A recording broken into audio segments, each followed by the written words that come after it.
Stéphane Van Nuffel, bonsoir. Vous êtes cofondateur de netinvestissement.fr. L'année 2016 se termine samedi et en termes d'épargne, on dit que 2016 pourrait être à nouveau une année record. C'est-à-dire que les Français auraient mis en tout de côté plus de 100 milliards d'euros. C'est quand même paradoxal, on dit que c'est la crise, que les Français n'ont plus d'argent. Alors, c'est peut-être pas tout le monde qui épargne, mais en tous les cas, les Français sont, dit-on, des fourmis qui épargnent, qui ont une obsession de l'épargne. C'est tout à fait le cas. Les Français ont toujours été très écureuils, si on peut utiliser ce genre d'image. Après, sans faire de cours d'économie, c'est pas forcément toujours une bonne chose, parce que trop d'épargne, ça veut dire pas assez de consommation, et c'est toujours le vrai problème, c'est que les Français ont ce réflexe de se dire, tiens, j'ai un pouvoir d'achat qui continue très faiblement à augmenter, mais en fait, ils ne vont pas consommer forcément plus, ils vont souvent épargner plus, parce qu'ils ont beaucoup peur, et on le voit souvent dans les petits sondages d'opinion. On se rend compte que les Français sont inquiets du lendemain. Donc ce réflexe, c'est d'épargner. Dans des années comme 2016, qui sont des années d'incertitude, donc on se fait un peu peur, eh ben on épargne. C'est un réflexe assez français. Il y a ce chiffre qui dit que nous épargnons en moyenne, c'est une moyenne, 15% de notre revenu disponible. Qu'est-ce que ça veut dire quoi? Ces 15%, ça recouvre quoi? Ça regroupe la totalité de ce que les Français, sur leur revenu annuel, vont mettre de côté. Donc ça veut dire, grosso modo, ça peut être l'immobilier, ça peut être les placements. Ah voilà, un remboursement. J'ai un remboursement d'emprunt immobilier, c'est considéré comme de l'épargne. C'est votre pouvoir d'achat, grosso modo, 15% de votre pouvoir d'achat va être épargné, ce qui on s'en rend pas très compte, mais c'est énorme. Alors, nous épargnons parce que nous avons peur de l'avenir. Comment épargner en 2017? Alors, il y a différents types de placements. Alors, on va les prendre dans l'ordre. L'assurance vie, on dit que c'est le placement préféré des Français. Je crois qu'il y a 15 millions des Français qui ont en volume, oui. Voilà, entre 1500, ouais, un contrat d'assurance vie. Est-ce que ça reste un bon placement? Est-ce que c'est toujours intéressant en 2017? L'assurance vie a ce frein de dire que c'est une enveloppe dans laquelle on peut mettre plusieurs types de choses, l'assurance vie. Il y a le fameux fonds euro qui est garanti par l'assureur, qui est le placement préféré des Français, puisque 80% des assurances vie sont placées en fonds euro garantis par la compagnie d'assurance.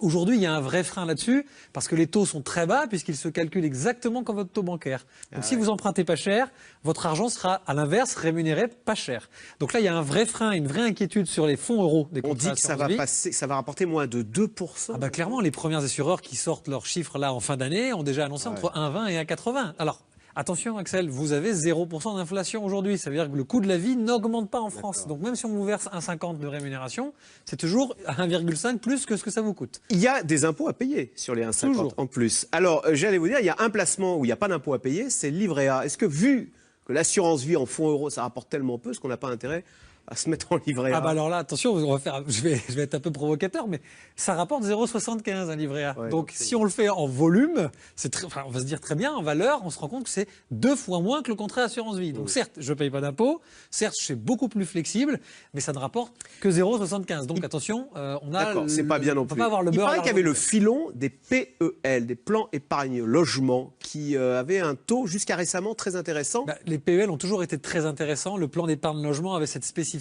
de vous permettre non seulement d'avoir un taux relativement intéressant en termes de rémunération, mais également une prime en cas d'acquisition immobilière avec un taux préférentiel qui vous était offert par cette prime d'État. Le problème, c'est que la concurrence est telle aujourd'hui sur le marché des taux bancaires, vous n'avez plus cet intérêt à faire votre prêt bancaire avec le PEL. Mais en revanche, épargner avec le PEL, ça rapportait 2,5 jusqu'à... Ça rapportait plus de 2%, sauf que là, on est rechuté parce que c'est exactement comme le livret A, exactement comme le LDD, c'est des placements qui ont chuté en termes de rémunération. Alors là, on parle des placements qui sont corrélés au taux d'intérêt. Mais comme vous l'avez dit, les taux d'intérêt sont très bas, donc c'est plus très intéressant, tous ces produits de taux, comme on dit. Exactement. À côté de ça, il y a d'autres placements. Il y a l'immobilier, il y a la bourse. Alors, les chiffres sont hallucinants. Début 2000, il y avait 7 millions de petits porteurs qui avaient des actions en direct. Tout à fait. Il y en a plus de 3 millions aujourd'hui. Pourquoi ce désintérêt envers la bourse? Alors, je vais vous répondre de deux façons. D'abord, les chiffres de 2000, il faut faire attention parce que les 7 millions de petits porteurs en 95, ils n'étaient pas là. C'est-à-dire que les années 2000, il y a eu cette espèce d'effervescence autour de la nette économie qui apparaissait. Donc, beaucoup de gens, le plombier du coin, le boulanger, etc., sont devenus des petits porteurs. Bien sûr, ceux-là, ils ont pris une gifle en 2003, ils ont complètement disparu. Vaccinés. Ils étaient déjà plus là en 2008 et quelque part, tant mieux parce que là, ils auraient pris une deuxième couche. Ça, c'est la première partie de ma réponse. La deuxième partie, c'est que je le déplore. Parce que justement, investir aujourd'hui dans ce qu'on appelle la bourse, c'est investir dans l'économie réelle. C'est pas forcément prendre d'énormes risques. Et même, je vais plus loin que ça, si on prend des risques, ça veut pas dire qu'on va avoir un accident. Quand vous faites du ski, si vous faites attention, vous n'allez pas vous casser une jambe. C'est quand vous ne faites pas attention que vous vous cassez une jambe. Donc aujourd'hui, la vraie problématique, c'est pas l'absence de petits porteurs, c'est l'absence de conscience des Français épargnants qu'il ne faut pas tout mettre en bourse. Dans les années 2000, ils ont dit, tiens, super, il y a une start-up Internet, je vais mettre tout ce que j'ai. Mais 10 000 € de côté, je les mets. Non, non. Aujourd'hui, c'est bien d'en mettre un petit peu sur tout, de diversifier et de mettre un pas dans ce qu'on appelle les marchés financiers avec des choses très sécurisées. Je prends des exemples. Vous prenez des actions au travers de fonds d'investissement pour Total, BNP, qui sont des grandes entreprises. Bien sûr, il y a des risques de variation. Si vous avez du temps devant vous, les variations sont toujours positives.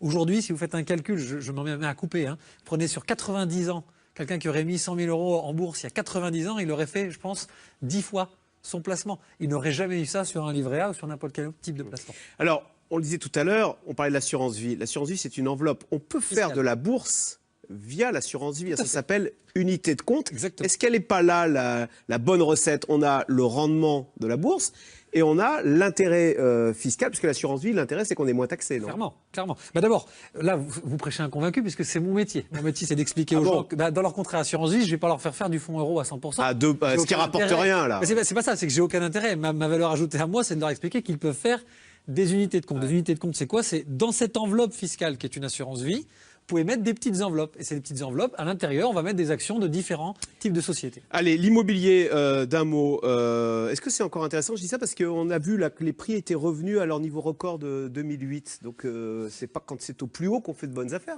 D'abord, il faut toujours faire attention parce que les gens se réveillent quand tout est au plus haut. Ils subissent systématiquement les chutes. Alors après, je vais vous faire une réponse qui est la mienne, qui n'engage que moi et Net Investissement, bien entendu, parce que c'est notre conviction.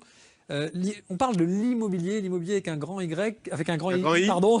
Il n'existe pas aujourd'hui en France. Il n'existe plus en France. Aujourd'hui, l'immobilier, c'est des micro-marchés qui sont des micro-marchés régionaux, des micro-marchés par quartier, qui sont des micro-marchés même par secteur d'activité. Immobilier ancien, immobilier neuf, immobilier de bureau, immobilier d'habitation. Donc en fait, c'est très difficile de vous répondre en vous disant oui, l'immobilier va bien ou l'immobilier va pas bien, parce que même dans des périodes où le secteur de l'immobilier était mis à mal, vous aviez encore des petites pépites qui continuaient à être porteuses. Je vous donne un exemple.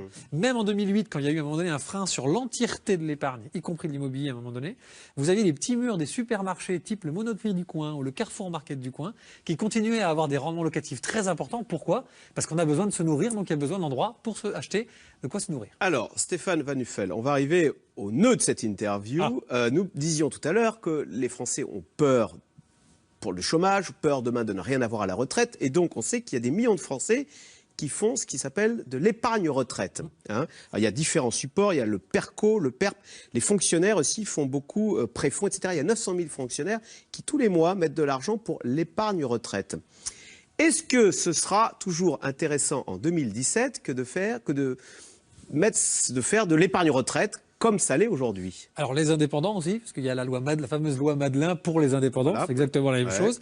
Alors ce qui aujourd'hui en tout cas, et ce sur quoi se bagarrent tous les spécialistes donc de préfonds, PERP, épargne salariale, etc., c'est que pour l'instant dans les textes, il n'y a pas une réponse précise. Parce que qu'est-ce qui se passe en 2017? Il y a le prélèvement à la source. Ce qui se passe en 2017, c'est que c'est très simple. Alors attention, je vais faire attention à ce que je dis. Voilà. Les Français vont payer des impôts en 2017. Ils vont payer en 2017 les impôts de 2016. Et ils paieront en 2018 les impôts de 2018. Donc ce qui se passe, et ce que les gens ont cru comprendre, et c'était pas bien expliqué, il y aura des impôts à payer en 2017, sauf qu'il n'y aura pas d'impôts pour l'année 2017. Les revenus de 2017 ne seront jamais taxés. Tout à fait. Or, quel est l'intérêt de ces placements type épargne retraite? C'est de faire baisser votre revenu. Sur l'année où vous investissez. Donc nous, on a plutôt conseillé à nos clients de pas mal investir en 2016 sur ce type de placement pour pouvoir défiscaliser l'année prochaine sur les revenus 2016. En 2017, pour l'instant, tout avantage que vous pourriez avoir à investir sur ce type de support ne sera jamais déductible. La carotte fiscale a disparu. Ne sera jamais déductible des impôts 2017 puisque vous n'en paierez pas. Alors suspense, parce que la droite a dit que si elle arrivait au pouvoir, il y avait des chances qu'elle annule le prélèvement à la source et donc dès lors l'épargne retraite retrouverait tout son intérêt. Merci beaucoup de défiscaliser. Merci beaucoup Stéphane Van Nuffel, donc cofondateur de netinvestissement.fr. Merci.